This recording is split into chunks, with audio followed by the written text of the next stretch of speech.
Olha, eu sei que você não faz isso, tá?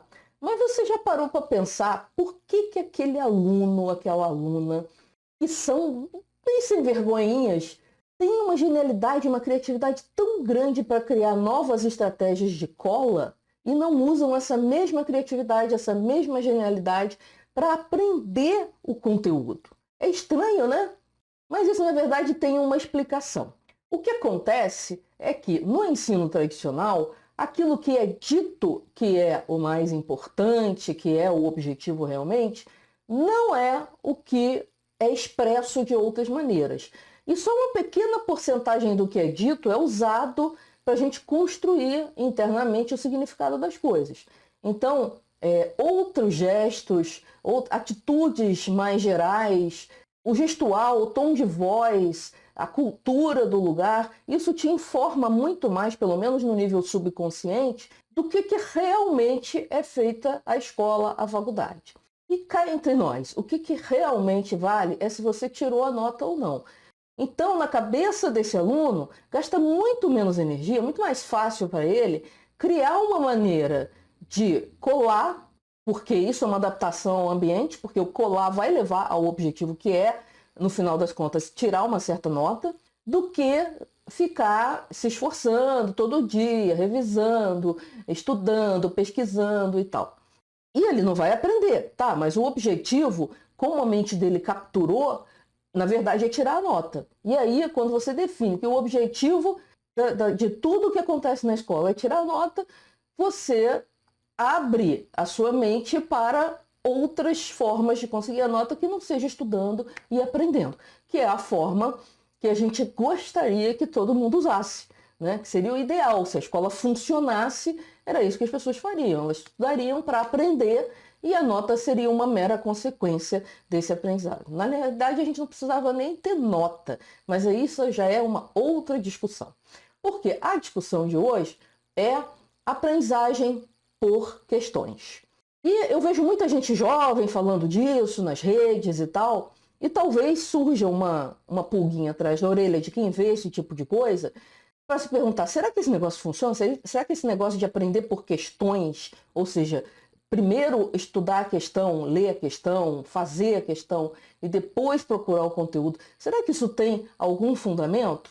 Na verdade, tem muito fundamento. E a gente vai falar desses fundamentos e vai falar como aplicar isso no seu dia a dia, ou de uma forma total, ou seja, você vai fazer uma mudança radical na sua forma de estudar, ou de uma forma parcial, que também vai te ajudar, mas não vai te tirar tanto do teu modelo normal de estudo, né? A gente pode ir mudando aos pouquinhos.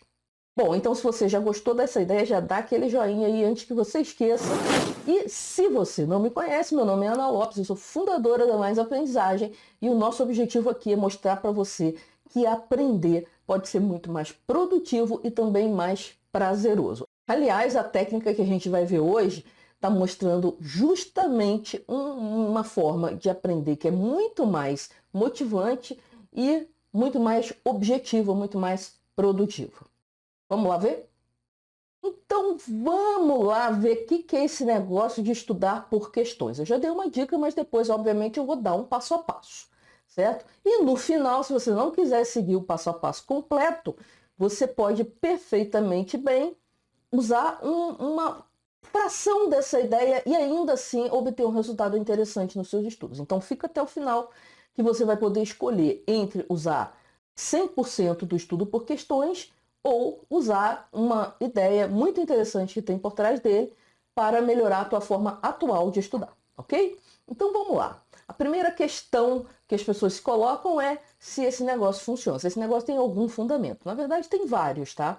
Eu vou colocar alguns mais importantes aqui. O primeiro é, existe uma metodologia de ensino chamada PBL. É conhecido no Brasil como PBL, mas na verdade isso é a sigla em inglês. Problem Based Learning, ou seja, aprendizagem baseada em problemas. E o que é essa PBL? Isso é muito comum aqui no Brasil, várias faculdades de medicina fazem isso. Em outras áreas não tem tanto, mas em medicina tem muito. Inclusive a USP, por exemplo, é uma faculdade de medicina que usa o PBL.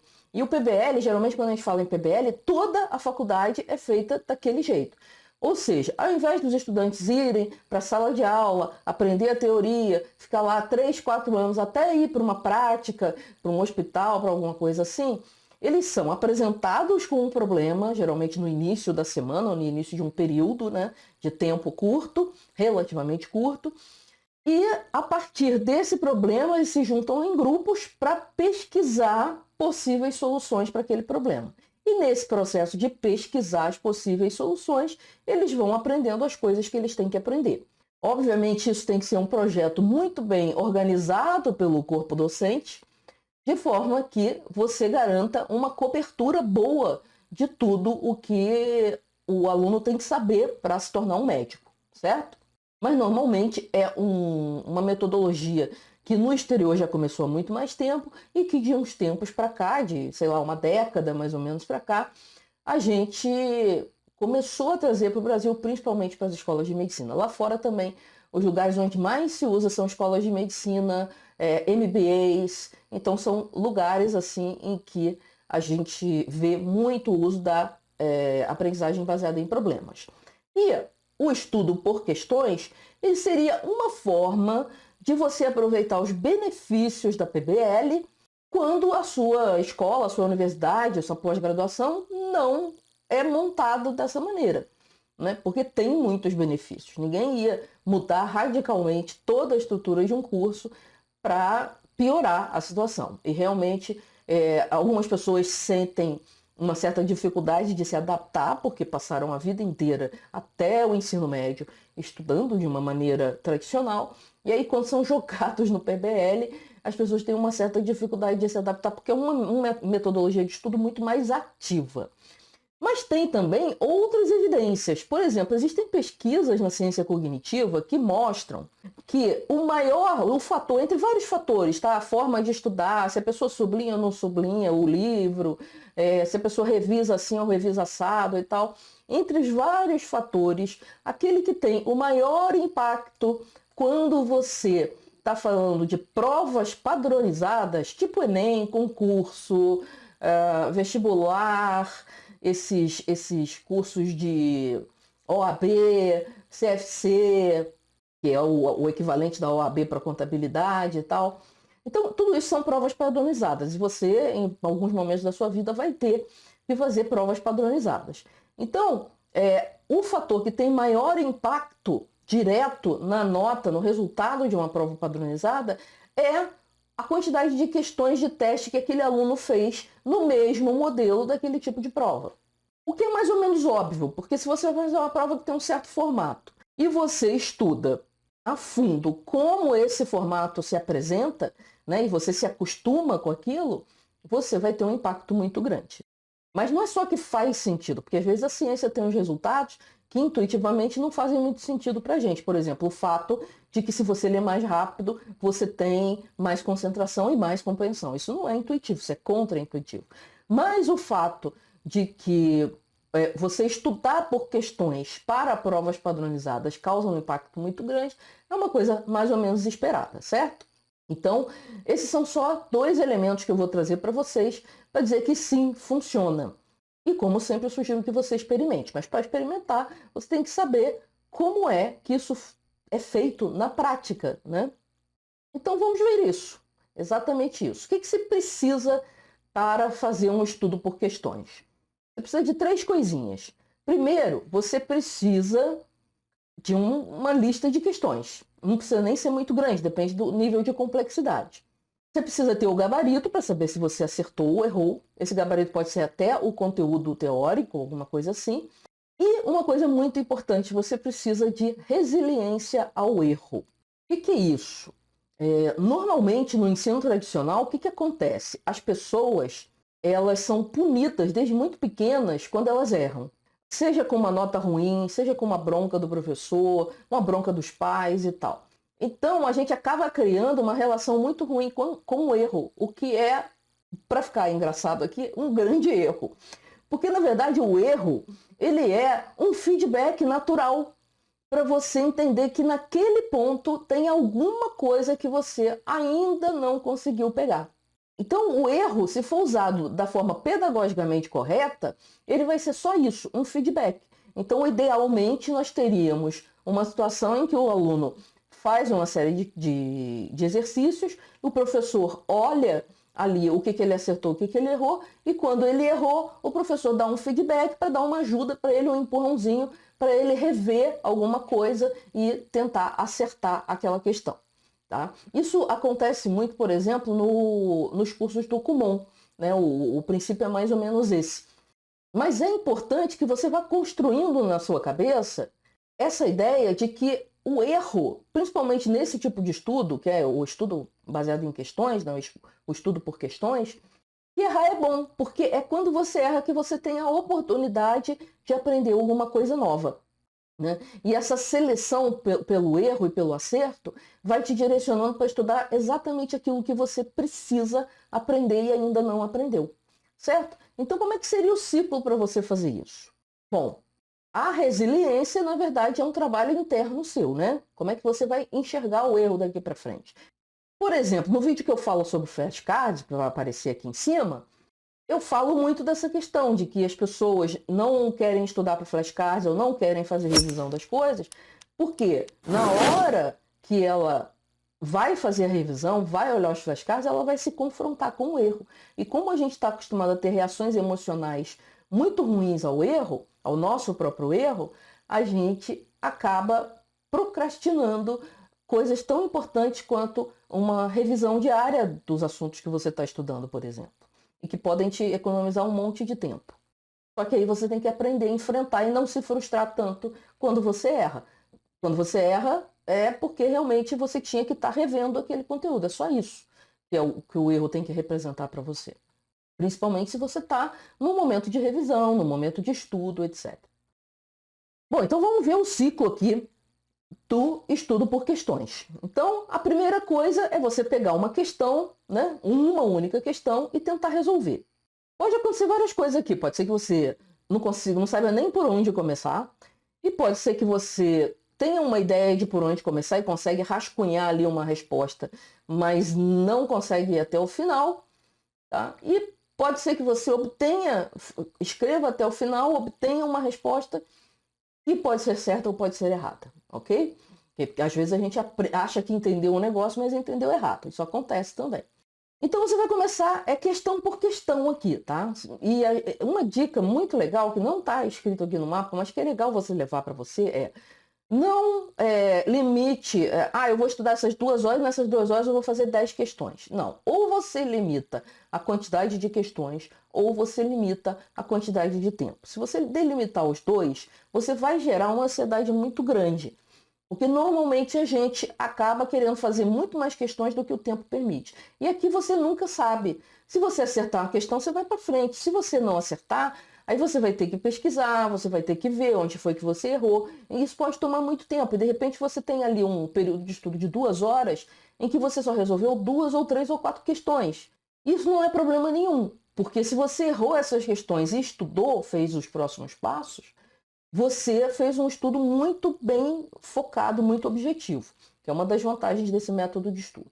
Então você vai pegar a primeira questão, ou a questão que você escolheu resolver, vai dar o seu melhor, e se o seu melhor for, eu não faço a menor ideia, então vou só circular aqui alguns termos que eu acho que são importantes aqui, até para descobrir de que tema essa questão está falando. Isso acontece muito, né? Às vezes a pessoa não sabe nem de que tema, em qual lugar ela vai procurar, né? Mas para isso existe o Google, né? A gente pode procurar no Google algumas palavras que aparecem na questão, de forma que a gente procure descobrir quais os conhecimentos que você precisa para aquela questão.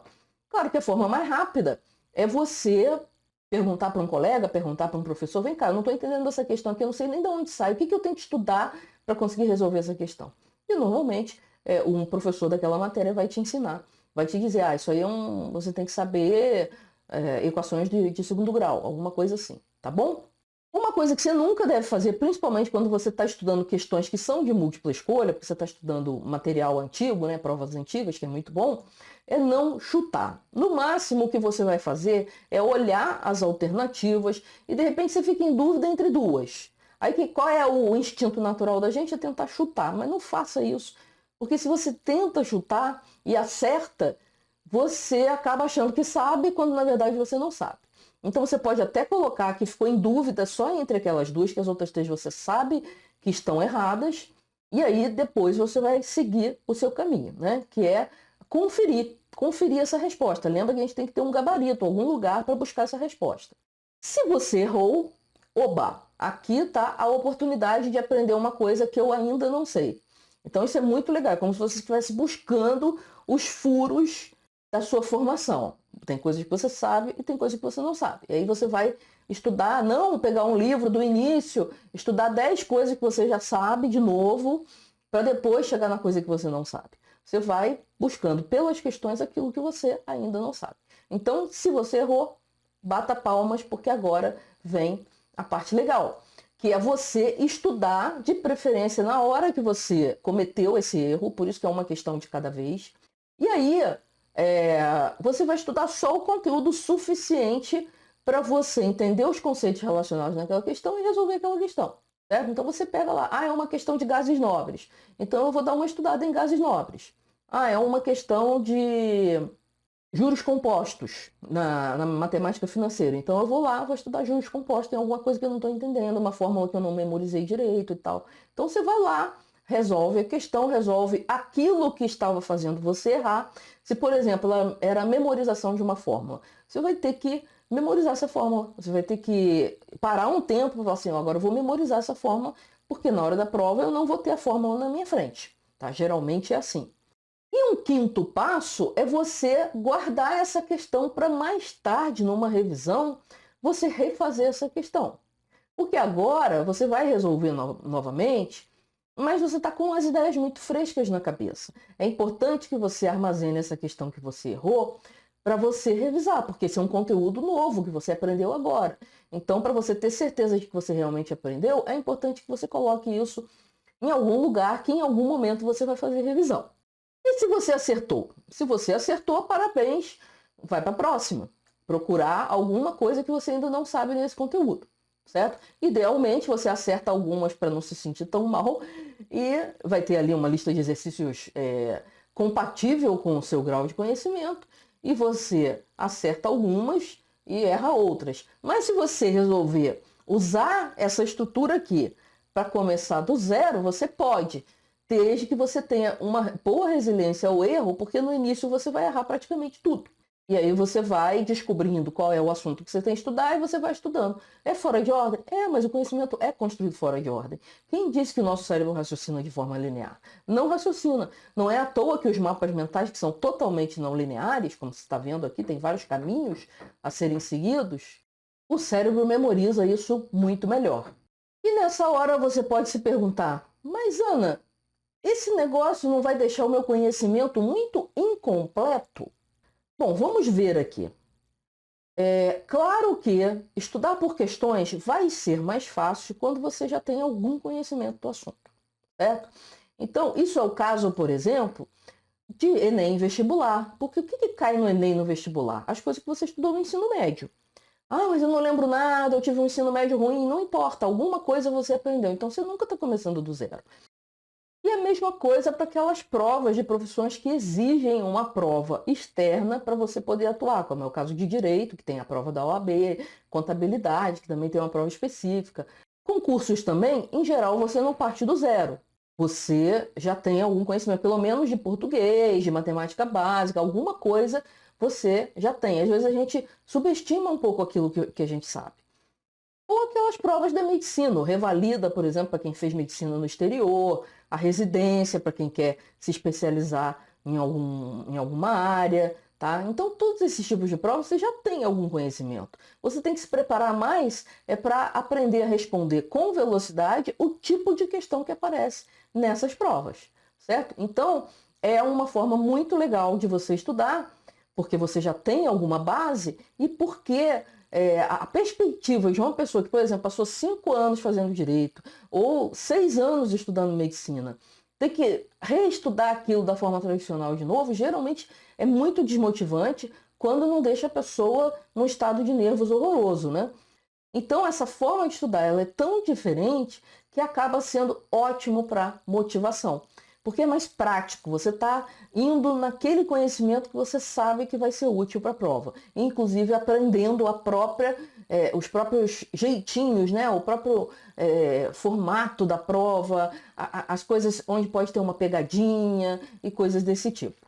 Então motiva muito mais do que você simplesmente pensar que você tem que pegar todo o material que você ficou 5 anos estudando e estudar tudo de novo, porque, na verdade, né, como o nosso ensino tradicional é feito dessa maneira, a gente acaba esquecendo boa parte das coisas. Agora, porque é mais fácil nesses casos, não quer dizer que você não possa usar em casos em que você simplesmente não tem mais paciência para estudar do jeito tradicional e você quer estudar de uma maneira mais interessante, mesmo que seja um assunto que você está começando agora. Tá? Então, aí entra aqui a resiliência ao erro, porque no início você vai errar mais e depois você vai aos poucos errando menos até que você não erre mais as questões e aí você, bom, agora eu já peguei uma boa parte do conteúdo aqui, eu tô sabendo o que eu estou fazendo. Tá? Isso é um processo, né? Todo processo de aprendizagem, ele é relativamente longo. Agora, esse aqui é bem mais objetivo e bem mais rápido, porque você está focando exatamente nas coisas que você espera ver na prova. Agora, se você ainda está achando que esse método de estudo pode ser uma armadilha, porque seu estudo vai ficar incompleto, você não vai saber certas coisas e tal, eu te faço a seguinte pergunta, um pouco provocativamente. Quando você está no ensino tradicional, seja em qualquer nível, ensino médio, graduação, pós, e você se dedica, você realmente é aquele estudante ou aquela estudante bem dedicados e que fazem tudo que é pedido, você por acaso tem 100% de aproveitamento? Você sai da faculdade sabendo tudo aquilo que você estudou naqueles 4, 5, 6 anos? Você já sabe a resposta, né? Então, de qualquer maneira, a aprendizagem, no fundo, ela nunca termina. Porque tem coisas que mudam, tem coisas novas que aparecem, e tem coisas que você não vai ter condições mesmo de aprender num determinado ponto em que aquilo é te apresentado e que você, depois de um certo amadurecimento com aquele conteúdo, com aquela área de conhecimento, você tem muito melhores condições de aprender. Então, a verdade é que a aprendizagem, ela não é um processo linear. A forma como o ensino tradicional é montada parece que deveria ser linear. Tipo, primeiro eu estudo isso, anatomia 1, depois anatomia 2, depois não sei o que, depois não sei o que lá. Tá dando um exemplo aqui. Mas, na verdade, não é assim. Tem coisas de anatomia, por exemplo, que o estudante da área de saúde só vai entender de verdade por que é daquele jeito quando ele estiver lá na frente na prática, que é como mais ou menos acontece no ensino tradicional, de medicina mesmo, ou de enfermagem, o que seja. Então o cara tem um monte de teoria, a maioria das teorias ele tem pouca base de conhecimento para conseguir sustentar novas aprendizagens, e aí quando ele vai para a prática ele começa a ter um monte de insight. Ah, é por isso que aquela coisa é assim, assim, assado. E aí ele consegue aprender aquilo de uma maneira muito mais fácil, tá? Então não se preocupe, o processo de aprendizagem é não linear, mesmo que você siga uma estrutura linear. Agora deixa eu só falar uma coisa aqui para complementar tudo isso. Aqui a gente está pensando muito nas provas, né? Porque quando a gente está falando em estudo por questões, a gente está falando muito em estudo para provas padronizadas e tal. E não são nem de longe uma maneira tão fantástica assim de avaliar o real conhecimento das pessoas. Mas elas estão na nossa vida, a gente tem que lidar com elas. Então o estudo por questões é uma ferramenta que você tem à sua disposição para resolver esse problema aí da sua vida, que é passar nessa prova aí que você tem. Agora, dá para fazer isso com disciplinas da faculdade e que são disciplinas importantes para o meu exercício profissional? Todas deveriam ser, né? Mas tem umas que são mais importantes, principalmente dependendo de uma linha que você escolha e tal. É assim.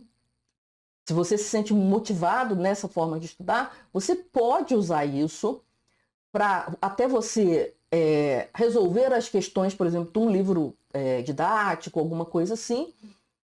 Mas eu sempre sugiro, principalmente se você vai ser especialista naquilo, por exemplo, o cara vai ser cardiologista, né? O psicólogo vai ser especialista em crianças e adolescentes, ou só em adolescentes. É interessante que em algum momento da sua trajetória, no início talvez nem tenha tanto impacto assim, mas em algum momento que você já tem uma prática, que você já resolveu, já pensou várias questões, em algum momento você pega um livro bom, bem completo e faz um estudo dele, mais sistemático. Porque aquilo vai tapando alguns buracos que eventualmente tenham ficado porque você se direcionou para as questões.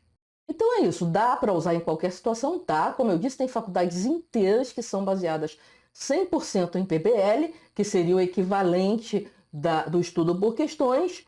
Então dá para você, no seu próprio estudo, aí, fazer um estudo por questões, principalmente se você tem livros didáticos, listas de exercício e tal, que apresentem essas questões prontas e com gabarito para você.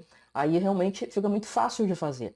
Você vai aumentar a sua resiliência ao erro, a sua capacidade de pesquisar, e você vai obter, primeiro, uma ideia mais prática, mais pragmática daquilo, né? Vai usar o fato de que a aprendizagem é um processo de adaptação, e depois que você já tiver bastante coisas bem sabidas sobre aquele negócio, que bem na prática e tal, você pode pegar um livro assim para aprofundar o seu conhecimento teórico.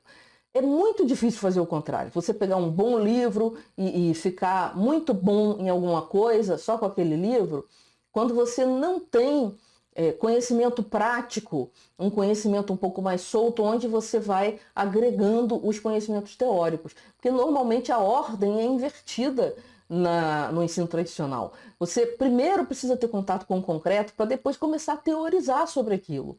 E normalmente se começa ensinando a teoria para depois colocar a pessoa em contato com o concreto. E isso faz com que as pessoas detestem teoria, porque não conseguem compreender, e quando vão para o concreto, às vezes não conseguem fazer a conexão porque nem os próprios professores ajudam nesse sentido.